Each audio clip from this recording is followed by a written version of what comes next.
با کی خیانت کرده اید؟ خیانت به شوهرم. من راستی که مردی زندار نمیگیرم. اولش که یا زن مرده یا یا تمام زن بچه گرفته. من در تب و تاب توام، خانه خراب توام، من دیوانه عاشق.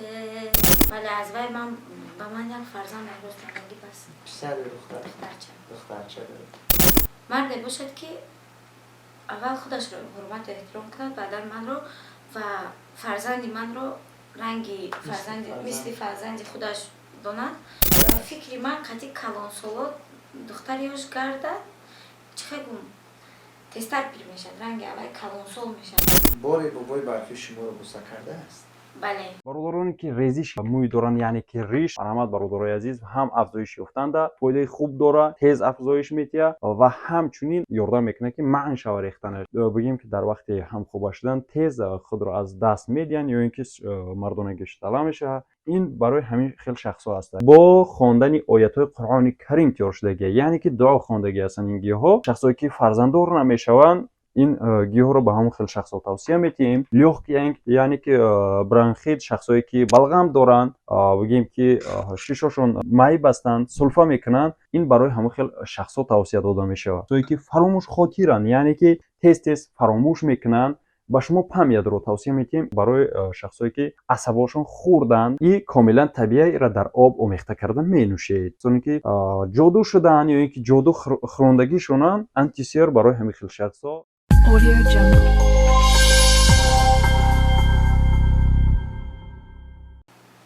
سلام بینندگان عزیز، هواداران صوت و نوا. پای خدمت شما آمدیم با مهمانی نو که در استودیوی ما قرار دارند. آوازخوان و حجم نگار شناخته بانوی هنر گنجینه بانو در برنامه چهره آشنا. هوا در بیرون خیلی سرد است. زمستان با همه هستیش در تاجیکستان عزیز حکم فرمایی کرده ایستاده است. در بیرون برف میبارد، ولی به همه این نگاه نکرده گنجینه بانو دعوت ما را پذیرفتند و به برنامه چهره آشنا آمدند. خوش آمدید. زنده باشن. به خاطر شما مخلصان عزیز و بینندگان و پادکستچکان کانال تاجیکان گروه، زنده باشن عبدالرحمن. سلام خود را به همه مخلصان و تماشابینان برنامه شما میرسانم. سربلند باشین. بار دیگر خوش آمدید به برنامه. تشکر که دعوت ما را نوابسته از سرد بودن هوا که در بیرون برف میبارد قبول نمودید.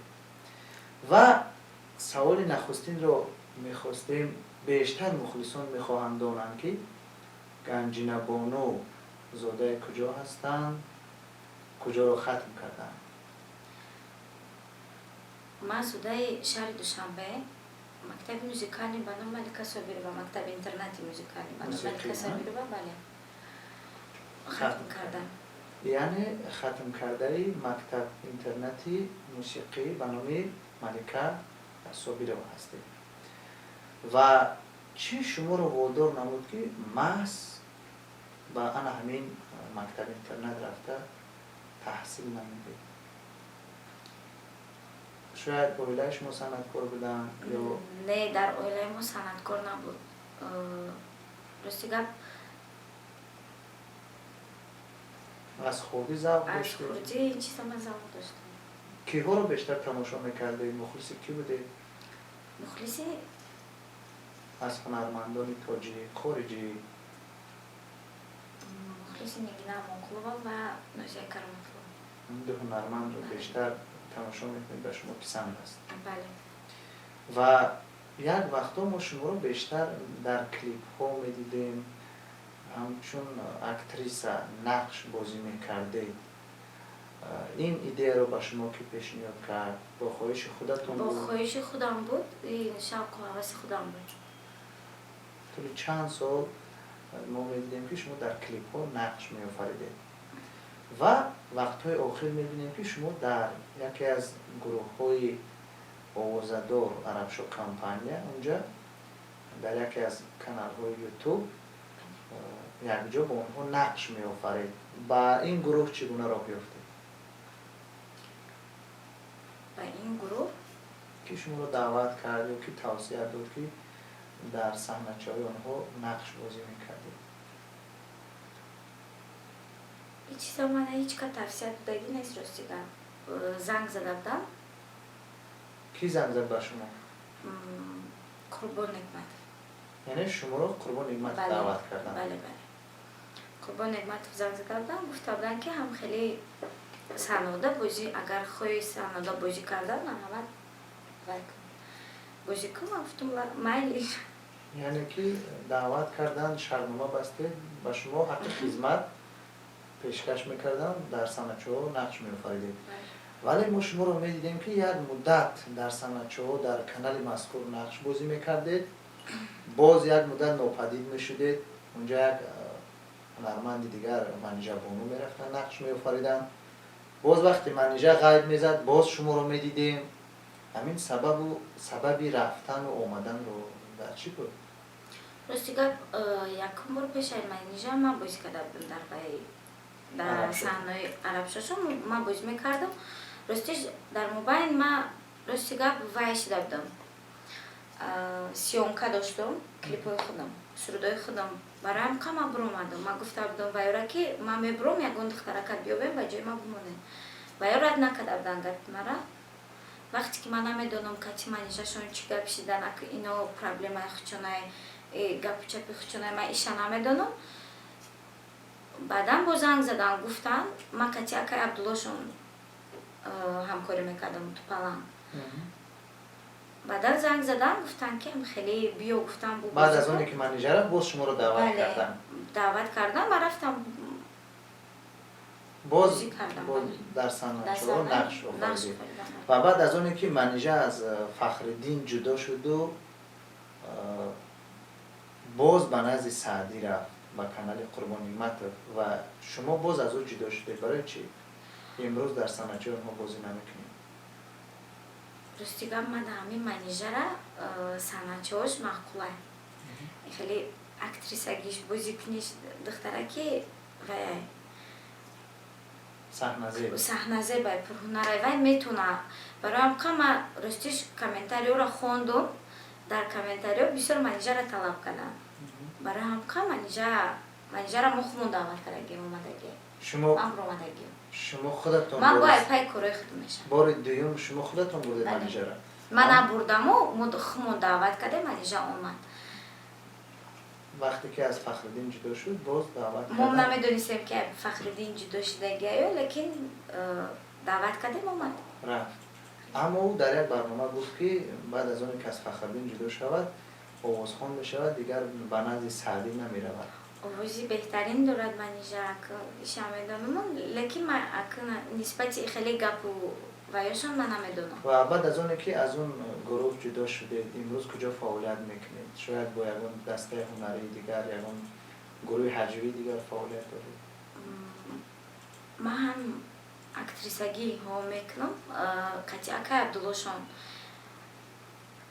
بعد با وزیراستی که برامدگیم من ای گروه ویا برامدگیم برای چی؟ برای که من باید کلیپ خدمازی پیش برم سرودای نوی خدمه باید پیش برم برای هم و چون از سرود و از کلیپ اینجا سخن کرده میخواستم فهمیم که بار اول با دنیای سرود با صحنه استراد توجیه وارد شدنتون که به شما کمک کرد؟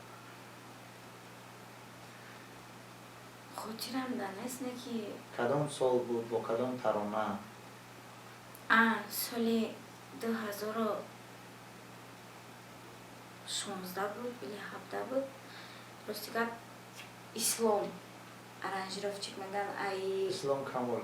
بله اسلام کاملوف ای چی بود ای سربند قرغان شهر بختر اول یک سرود را به من توصیه میداد سرودی الهی من نمیدانم انمی سروده من یکم بار خونده بودم. و کدام ترانه شما رو میانی مردم معرفی نمید؟ میانی مردم ترانه آروم افشان ایرانی ترانه ایرانی که شما زمزمه کرده و در سامانه یوتیوب بیننده زیاد هم دارد و میتونید به خاطر مخلصان هنرتان، به خاطر بینندگان عزیز از همین ترانه‌تان 4 مصرع با آواز زنده تقدیم کنید. بله چرا نه. من در تب و تاب توام، خانه خراب توام، من دیوانه عاشق. ای تو سر و سامان من، نیمه پنهان من، جان تو و جان عاشق. و تا امروز بهر مخلصان خود چند ترانه آماده کرده، پیشکشان کرده و کلیپ های شما رو کی ثبت میکنند؟ کلیپ های مرا راستی بابا جان گلوف ثبت میکرد. سه تا کلیپ کردگی. همگی 3 کلیپ داره. همگی 3 کلیپ کرده. ترانه هایتان چی؟ ترانه ها راستی بسیار هم بود، لیکن کی آماده میکنند به شما ترانه ها رو؟ با کی همکاری داره؟ همکاری با یگان کس ندارم. چخیل به همکاری ترانه می شود؟ ندارم همکاری با یگان کس. همین کدام باشد شاعر میرم کچیشون دگوار میکنم، سومشون میتیم شعر من میگیرم، پیش ارائجراف چکم، همه چیز داشت. یعنی همه رو با مبلغ؟ با مبلغ بود میشود. به اندیشه شما به مبلغ میتوان در صنعت توجیه مشهور شد؟ نه. یعنی به مبلغ نمیتوان پیش رفت با وجود آنه که هنرمند صدای خوب داشته باشد، هنرمند صدای خوبم داشته باشد، هنری بهترین هم داشته باشد و به مبلغ یگان کار کنم. بله درست است. و سرپرست چی؟ سرپرست داره؟ سرپرست هم هست، لیکن این چیز مخفی است. برای چی؟ شاید نامی رو بوید برنامه رو تماشا کرده خیلی خرسند میشد، باز به شما دوچند سرپرستی میکنه یا خودی اون نمیگذارد که شما نماشا بید؟ خودی اول نمیگذارد که من نماشا بید. و بیایید اطراف زندگی پس پردگی شما کمی صحبت میکنه و بسیار مخلصان میخواهم دانند که شما قبل از صنعتکار شدنتون به شوهر برآمده بودید یا بعدا؟ کی به شوهر برآمده بودید؟ یعنی پیش صنعتکار شدن؟ یعنی هنوز در صحنه ها نقش نمی‌آفریدید به شوهر برآمده بودید. با انتخاب خودتان یا که با والدین؟ انتخاب خودم. عاشق شدن؟ بله. به شوهر برآمدید؟ بله. یعنی عاشق شده، یکدیگر رو دوست داشته، آیله برپا کردید و به اندیشه شما چی باعثی جدا شدن شما گشت؟ باعث جدا شوی ما راستی گپ این چیز مخفی است. من نسبت این چیزم گپ زدن نمیخوام. اصلا وقتی نفر دوست داشته و دور می شود یکدیگر رو احترام میکنن، فکر میکنن که عائله هایی که دوست داشته برپا می شوند استوار میمونند. اما وقتی خیلی میبینیم که با وجود آنه که جوانان هنرمندان یکدیگر رو دوست میدارن اما باز بعد یک چند مدت جدا میشوند. جدا شوی سبب جدا شوی ما نقص بینی ما نبود. سبب جدا شوی ما دیگه چی بود؟ راستی گپ چیز مخفیه من گفتن نمیتونم. فرزند داره فکر میکنم؟ بله از وی من به من یک فرزند امروز تنگی بس. پسر دختر؟ دخترچه داره. و بعد از آنی که از او جدا شدید و جدای صنعت وارد شدید، صنعتکار شدید و امروز چی سراغ نمیکنن، رشک نمیکنن؟ سراغ چون شما رو در برای فرزندش سراغ میکنن. اکو رشک نیست. و بعد از اونی که از او جدا شدید دوباره نیت اولادار شدن نکردید؟ نه. برای چی نمیخواهید؟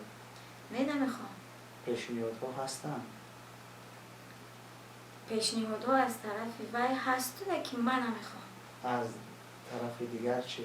از طرف دیگر چون علاقمندان و دوستدارانی بسیار هستند که نه یاد حجرش عمل کردن نیستن. فقط میخواهید که هنری خود صنعتی خود پیش بره؟ بله. من نه قدم زدستم در جدای صنعت بفکرم. عرفت و نفر پیدا شود که با شما در شهر دوشنبه خانه خرد، ماشین خرد، تمام شرایط مهیا کننده گوید که گنجی نبونی بیا سرود نخوان، ترک صحنه کن، راضی میشوی؟ نه. برای چی روزی نمیشه؟ برای که من صنعت خودم رو دوست می‌دارم. بسیار هنرمندانی بودن که همین سخن رو میگفتند اما ما شاهد بودیم که وقتی که شوهر پولدار ثروتمند کردن به آنها خانه خرید ماشین خرید بعدم وجود داشتن یک مدت ترک صحنه کردن نه من خیلی نه. بعد از آن که جدا شدن باز دوباره روی صحنه من آمدن. وقتی که صنعت که ترک کردم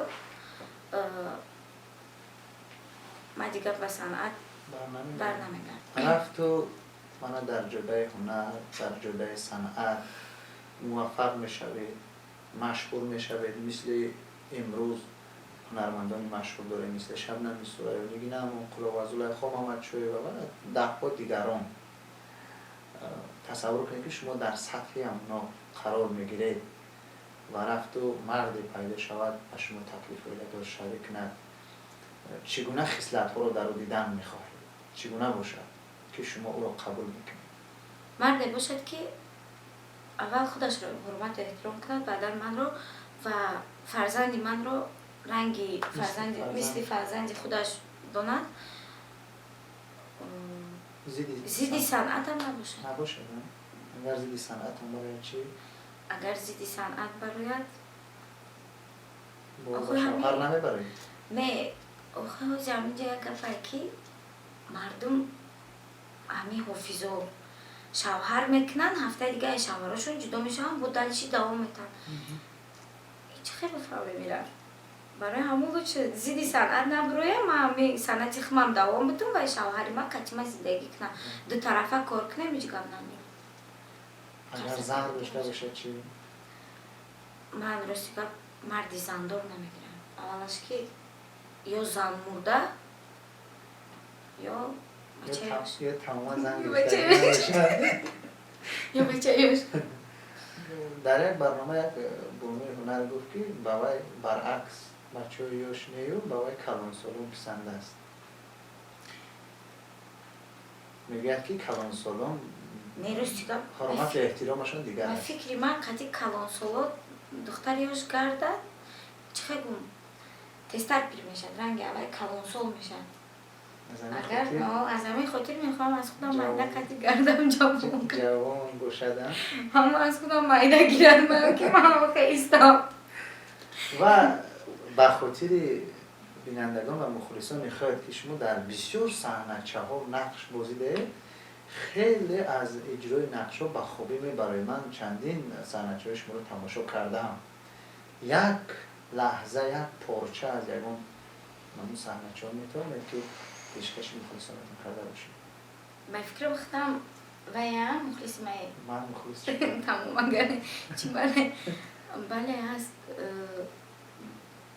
صحنه قطعی سعدیشان بازی کردگه سعدی میغلطد پایان نه با من میبیم برای من در رفته است و میغلطد با من یکی نگاه میکنم نو سعدی غلطی دیگی خوب شدی همی صحنه من در میمیکش محفوظ شده باز یکی با شما میفتیم بله به خاطر مخلصان چور مثل از اون ترانه‌ای که تا حال ثبت نشده است پیشکش مخلصان نشده است میتونه چور مثل با آواز زنده پیشکش مخلصان کنید یک سرودی دیگر هست از آرام افشان از سبب که هوای سروده که ما خوانده بودیم پنج شد یک تا دیگه باز هم از هوای باز یک سروده دیگه شد دزدیده بله هوای چیزی که دزدیه و چیزی هست نیسته که مخلصان قبول کردن در این چیزا با یک سرودی دیگه شد تیار کرده استیم انشاءالله با نزدیکی همین سال نوده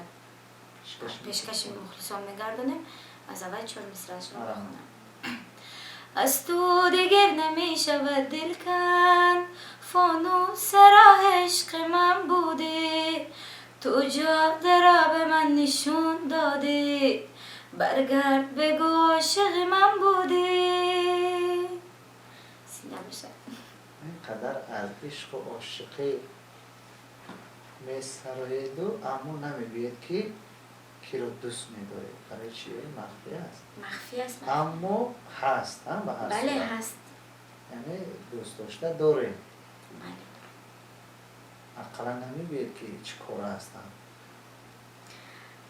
راستی که من این چیزم گفته هم نمیتونم باوری ندارد که تا آخر مخفی با شما ایستادنش میماند خوب.